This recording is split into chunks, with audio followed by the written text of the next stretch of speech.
வணக்கம். இன்னைக்கு நாம பார்க்க போற விவரங்கள் ரொம்பவே சுவாரஸ்யமா இருக்கு. 7 வித்தியாசமான இந்திய நிறுவனங்கள் ஐடி, ஆட்டோ, இன்ஃப்ராஸ்ட்ரக்சர், ஜுவல்லரி எல்லா துறையில இருந்தும் இருக்கு. வாங்க இதுல கொஞ்சம் ஆழமா இறங்கி பார்ப்போம். நிச்சயமா.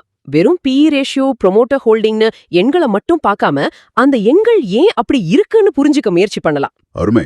சரி, நம்ம விவாதத்துக்குள்ள போறதுக்கு முன்னாடி ஒரு சின்ன விஷயம். உங்களை போலவே பலரும் தங்களோட போர்ட்ஃபோலியோவை ஆழமா புரிஞ்சுக்க விரும்புறீங்க. அதுக்காக நாங்க இப்போ போர்ட்ஃபோலியோ அனாலிசிஸ் மற்றும் ரீஸ்ட்ரக்சரிங் சர்வீஸ் ஆரம்பிச்சிருக்கோம். இதுல ஆர்வம் இருந்தா டிஸ்கிரிப்ஷன்ல இருக்கிற மெயில் ஐடிக்கு எங்களை காண்டாக்ட் பண்ணுங்க. ஓகே, நம்ம முதல் கதைக்கு வருவோம். அதிக வளர்ச்சி, அதிக எதிர்பார்ப்புகள். உங்ககிட்ட இருக்கிற லிஸ்ட்ல முதல் 2 பேர் ஜோதி CNC ஆட்டோமேஷன், அப்புறம் பெல்ரைஸ் இண்டஸ்ட்ரீஸ். ஆமா, ஜோதி CNCயோட PE மதிப்பு சுமார் 53. இது ரொம்ப அதிகம். ஏன் முதலீட்டாளர்கள் இவ்ளோ விலை கொடுக்க தயாரா இருக்காங்க? இதுதான் வளர்ச்சிக்கு சந்தை கொடுக்கிற பிரீமியம். இங்க கதை எண்கள்ல இருக்கு. போன வருஷத்தோட ஒப்பிடும்போது அவங்க வருமானம் 28%, EDITA 37% அதிகரிச்சிருக்கு. ஓஹோ, நல்ல வளர்ச்சி தான். ஆனா அதை விட முக்கியம் அவங்க கையில இருக்கிற ஆர்டர் புக். கிட்டத்தட்ட 4585 கோடி ரூபாய்க்கு ஆர்டர்கள் இருக்கு. அப்போ அடுத்த சில வருஷங்களுக்கு வருமானம் கேரண்டி. கரெக்ட். மேனேஜ்மெண்டே அடுத்த 2 வருஷத்துக்கு 25-30% வளர்ச்சியை எதிர்பார்க்கறாங்க. இந்த உறுதியான எதிர்காலம் தான் இந்த அதிக மதிப்பீட்டுக்கு முக்கிய காரணம். புரியுது. ஆனா உங்ககிட்ட இருக்கிற விவரங்கள்ல ப்ரொமோட்டர் ஹோல்டிங்ல ஒரு சின்ன நெருடல் இருக்கிற மாதிரி தெரியுது. 4.11% பங்குகள் அடகு வைக்கப்பட்டிருக்குன்னு இருக்கு. ஆமா, அது ஒரு முக்கியமான பாயிண்ட். அதாவது பிளெட்ஜ்ட் ஷேர்ஸ் பத்தி நீங்க கேக்குறீங்க. ஆமா, அதை நாம எப்படி பார்க்கணும்? ப்ரமோட்டர்கள் அவங்க பங்குகளை அடகு வச்சு கடன் வாங்குறது தான் இது. இது எப்போதுமே ஒரு பெரிய ஆபத்துன்னு சொல்லிட முடியாது. அப்படியா? ஆமா, சில சமயம் தொழில் விரிவாக்கத்துக்காக கூட கடன் வாங்கலாம். ஆனா இது அதிகமாகும் போது, ஒருவேளை பங்கு விலை சரிஞ்சா கடன் கொடுத்தவங்க அந்த பங்குகளை மார்க்கெட்ல வித்துருவாங்க. அது விலையில ஒரு பெரிய சரிவை உண்டாக்கும். ஜோதி CNC விஷயத்துல இந்த 4% இப்போதைக்கு ஒரு பெரிய கவலை இல்ல. ஆனா இதை கண்டிப்பா நம்ம கண்காணிக்கணும். சரி, அப்போ ஜோதி CNCயோட கதை இதுதான். வலுவான வளர்ச்சி, நல்ல ஆர்டர் புக், ஆனா ஒரு சின்ன பிளெட்ஜ்டு ஷேர்ஸ் எச்சரிக்கை. மிகச்சரியா சொன்னீங்க. இதே மாதிரி அதிக மதிப்பீடு இருக்கிற அடுத்த நிறுவனம் பெல்ரைஸ் இண்டஸ்ட்ரீஸ். இங்கேயும் PE மதிப்பு 34-36 அதிகமா இருக்கு. இதுக்கு பின்னால என்ன கதை? இங்க கதை கொஞ்சம் வேற மாதிரி. இது ஒரு பெரிய பிளாக் டீல சுத்தி நடக்குது. சமீபத்துல ப்ரமோட்டர்கள் அவங்க பங்குகள்ல ஒரு பகுதியை வித்தாங்க. ஓ, ப்ரமோட்டர் விக்கிறது பொதுவா ஒரு நல்ல சிக்னல் இல்லையே. ஆமா, ஆனா இங்க அதை வாங்குனது யாருங்கிறது தான் ரொம்ப முக்கியம். யார் வாங்கியிருக்காங்க? SBI மியூச்சுவல் ஃபண்ட், BlackRock மாதிரி உலகத்திலே பெரிய இன்ஸ்டிடியூஷனல் இன்வெஸ்டர்ஸ் வாங்கியிருக்காங்க. ப்ரமோட்டர்கள் விக்கிறாங்க, ஆனா பெரிய ஃபண்டர்ஸ் வாங்குது. ப்ரமோட்டர்களுக்கு இல்லாத நம்பிக்கை அவங்களுக்கு எப்படி வந்தது? அருமையான கேள்வி. இத நாம இப்படி பார்க்கணும். இது நிறுவனத்தை விட்டு வெளியேறதில்ல, பங்குகளை வலுவான கைகளுக்கு மாத்துறது. வலுவான கைகளுக்கா? ஆமா, ஒரு தனிநபர் ப்ரொமோட்டர் கையில பங்குகள் இருக்கிறத விட SBI மியூச்சுவல் ஃபண்ட் மாதிரி ஒரு நிறுவனம் கையில இருக்கிறது சந்தைக்கு ஒரு நம்பிக்கையை கொடுக்கும். ஏன்னா அவங்க ஆழமா ரிசர்ச் பண்ணிருப்பாங்கன்னு சொல்றீங்களா? எக்ஸாக்ட்லி. அவங்க நம்பிக்கை தான் மத்த முதலீட்டாளர்களையும் ஈர்க்குது. அதனாலதான் இங்க FII மற்றும் DII 2 பேரோட ஹோல்டிங்கும் நல்லா அதிகரிச்சிருக்கு. அப்போ ஒரு பக்கம் எதிர்கால வளர்ச்சியை நம்பி சந்தை அதிக விலை கொடுக்குது. நம்ப முடியாத அளவுக்கு மலிவா தெரியிற நிறுவனங்கள். நாம இப்போ டாடா மோட்டார்ஸ் பேசஞ்சர் வெஹிக்கிள்ஸ் பக்கம் வரலாம். இதோட PE மதிப்பு வெறும் 1.65. ஒரு பெரிய கார் கம்பெனியோட PE ஒரு சின்ன மளிகை கடையை விட கம்மியா இருக்கே. டாடா மோட்டார்ஸ் அவங்களோட கமர்ஷியல் வெஹிக்கிள் பிசினஸையும் பேசஞ்சர் வெஹிக்கிள் பிசினஸையும் தனித்தனி கம்பெனியா திரிச்சாங்க. இப்படி ஒரு பெரிய மாற்றம் நடக்கும்போது சந்தை அதோட புதிய மதிப்பு புரிஞ்சுக்க கொஞ்சம் டைம் எடுத்துக்கும். ஓ, இது ஒரு வேல்யூவேஷன் அனாமலின்னு சொல்லலாமா? கரெக்ட். மதிப்பீட்டுல ஒரு தற்காலிக குழப்பநிலை.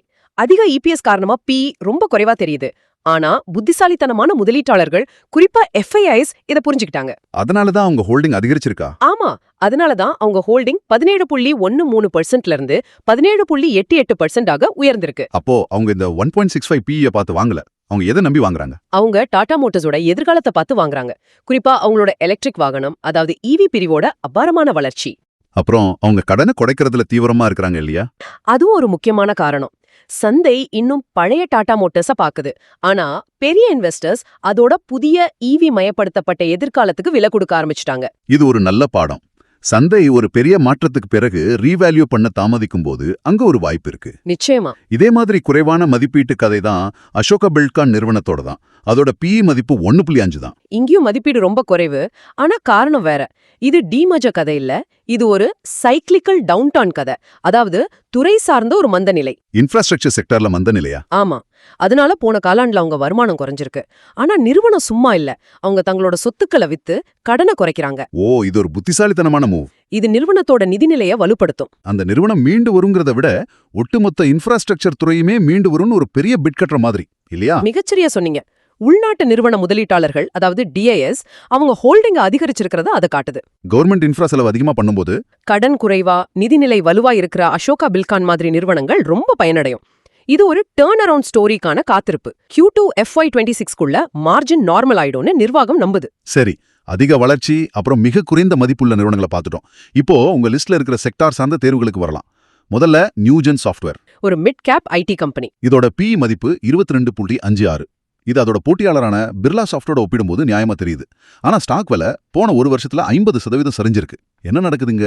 இங்கதான் வேல்யூவேஷன் ரீசெட் அப்படிங்கிற ஒரு முக்கியமான விஷயம் வருது. வேல்யூவேஷன் ரீசெட்டா? ஆமா, கோவிட் டைம்ல ஐடி நிறுவனங்களோட வளர்ச்சி ரொம்ப அதிகமா இருந்தது. அதனால இன்வெஸ்டர்ஸ் அதுக்கு ரொம்ப அதிக மதிப்பீடு கொடுத்தாங்க. இப்போ அந்த அசாதாரண வளர்ச்சி குறைஞ்சு இயல்பு நிலைக்கு திரும்புது. ஓ, அதனால சந்தை ஐடி நிறுவனங்களோட மதிப்பீடுகளை மறுபரிசீலனை செய்யுது. முன்ன மாதிரி அதிக வளர்ச்சி இன்னி இல்ல, அதனால முன்ன மாதிரி அதிக விலை கொடுக்க முடியாதுன்னு சந்தை நினைக்குது. அப்போ இது நியூஜென் கம்பெனியோட தப்பு இல்ல, ஒட்டுமொத்த ஐடி துறையே ஒரு சரி செய்தலுக்கு உள்ளாயிருக்கு. ஆமா, இது ஒரு செக்டர் ஹெட்விண்ட். துறைக்கே ஒரு எதிர்காலி வீசுது. ஆனாலும் ப்ரொமோட்டர் ஹோல்டிங் 53.52%ன்னு வலுவா இருக்கிறது ஒரு நல்ல விஷயம். நீண்டகால முதலீட்டாளர்களுக்கு இது ஒரு வாய்ப்பா இருக்கலாம். லாங் டேர்ம்ல ஐடி துறை மேல நம்பிக்கை இருக்கிறவங்களுக்கு இந்த சரிவு ஒரு நல்ல என்ட்ரி பாயிண்டா இருக்கலாம். ஆனா லாப வளர்ச்சி பாதைக்கு திரும்புதான்னு நம்ம தொடர்ந்து பார்க்கணும். புரியுது. இப்போ இதுக்கு நேர்மாறா ஒரு மீட்சி பாதையில இருக்கிற துறைக்கு வருவோம். பிசி ஜுவல்லர். பண்டிகை கால விற்பனையால Q3 லாபம் 28% அதிகரிச்சு 190 கோடி ரூபாய் வந்திருக்கு. இது ஒரு நல்ல திருப்புமுனை தானே? நிச்சயமா இது ஒரு தெளிவான ரிகவரி பிளே. ஆனா லாபத்தை விட ஒரு சுவாரஸ்யமான விஷயம் நடந்திருக்கு. என்ன அது? ப்ரொமோட்டர்கள் அதாவது நிறுவனத்தோட ஓனர்ஸ் அவங்க சொந்த பங்குகளை மார்க்கெட்ல இருந்து வாங்கியிருக்காங்க. அவங்க ஹோல்டிங் 37.99% இருந்து 40.94% அதிகரிச்சிருக்கு. இது ரொம்ப சக்தி வாய்ந்த ஒரு சிக்னல் இல்லையா? ஆமா, கம்பெனியோட எதிர்காலத்துல வேற யாரையும் விட அவங்களுக்கு தான் அதிக நம்பிக்கை இருக்குன்னு இது காட்டுது. முக்கியமான பாயிண்ட். நிறுவனத்தை உள்ள இருந்து நடத்துறவங்களுக்கே நம்பிக்கை இருக்கு. இதோட மதிப்பீடு எப்படி இருக்கு? இதோட PE மதிப்பு 12. ஜுவல்லரி துறைக்கு இது ஒரு நியாயமான மதிப்பீடு தான். ஆனா இது ஒரு மீட்சி பாதையில இருக்கிறதால 2 விஷயங்களை நாம கவனிக்கணும். என்னென்ன? 1, நிறுவனத்தோட கடன் அளவு. 2, இந்த விற்பனை வளர்ச்சி பண்டிகை காலத்தை மட்டும் சார்ந்ததா இல்ல தொடருமான்னு பார்க்கணும். சரி, இறுதியா உங்க லிஸ்ட்ல ஒரு நிறுவனம் இருக்கு. அது மத்த எல்லாத்துலேருந்தும் மாறுபட்டு அதிக எச்சரிக்கை தேவைப்படுற மாதிரி தெரியுது. ஸ்பந்தனா ஸ்பூர்த்தி ஃபினான்ஷியல். ஆமா. இதோட PE மதிப்பு நெகட்டிவா இருக்கு. அதாவது நிறுவனம் நஷ்டத்துல இயங்குது. கரெக்டா? ஆமா, இது ஒரு ஹை ரிஸ்க் தேர்வு. ஒரு மைக்ரோ ஃபைனான்ஸ் நிறுவனமான இது தொடர்ந்து நஷ்டங்களை சந்திச்சிட்டு வருது. இவங்களோட முக்கிய பிரச்சனை ஆசெட் குவாலிட்டி. கொடுத்த கடனை திரும்ப வசூலிக்கிறதுல சிக்கல். சரியா சொன்னீங்க. ஒரு நிதி நிறுவனத்துக்கு அதுதான் உயிர்நாடி. அங்க பிரச்சனைனா மொத்த நிறுவனத்தோட அடித்தளமும் பலவீனமா இருக்குன்னு அர்த்தம். ஆனா இங்கேயும் FII ஹோல்டிங் கொஞ்சம் அதிகரிச்சிருக்கிறதா உங்க டேட்டா சொல்லுது. அது எப்படி? நஷ்டத்துல ஓடுற கம்பெனில ஏன் வெளிநாட்டு முதலீட்டாளர்கள் பணம் போடணும்? இதுதான் சந்தையோட சிக்கலான தன்மை. சில முதலீட்டாளர்கள் ரொம்ப மோசமான நிலையில இருக்கிற கம்பெனி ஒருவேளை மீண்டு வந்தா பங்கு விலை பல மடங்கு உயரும்னு ஒரு சின்ன ஊக அடிப்படையில பெட் கட்டுவாங்க. ஓ, ஒரு ஸ்பெகுலேட்டிவ் பெட். ஆமா, ஆனா நிறுவனத்தோட அடிப்படை நிதிநிலை ரொம்ப பலவீனமா இருக்கு. தெளிவான ஒரு திருப்புமுனை தெரியற வரைக்கும் இதுல ரொம்ப கவனம் தேவை. பெரும்பாலான முதலீட்டாளர்களுக்கு இது வெயிட் அண்ட் வாட்ச் கேட்டகரி. நாம இன்னைக்கு பலதரப்பட்ட கதைகளை பார்த்தோம். அதிக வளர்ச்சிக்காக அதிக விலை, மதிப்பீட்டு குழப்பங்கள், துறை சார்ந்த ஏற்ற இழக்கங்கள், அப்புறம் ஹை ரிஸ்க் பந்தயங்கள். ஆமா, இதிலிருந்து ஒரு முதலீட்டாளரா நீங்க புரிஞ்சுக்க வேண்டிய முக்கிய பாடம் என்ன? முக்கியமான பாடம் என்னன்னா, பங்குச்சந்தையில ஒரே ஒரு உண்மைன்னு எதுவுமே கிடையாது. ஒரே நேரத்துல பலவிதமான கதைகள் நடக்கும். ஒரு பக்கம் ஜோதி சிஎன்சிக்கு பிரீமியம் கொடுக்கப்படுது, மறுபக்கம் டாடா மோட்டார்ஸோட மறைஞ்சிருக்கிற மதிப்பு தேடப்படுது. ஒரு நம்பரை மட்டும் பார்த்து முடிவெடுக்கிறது ஆபத்து. மிக சரியான கருத்து. அடுத்து எந்த பங்கை நாங்க பகுப்பாய்வு செய்யணும்னு நீங்க கமெண்ட்ல சொல்லுங்க.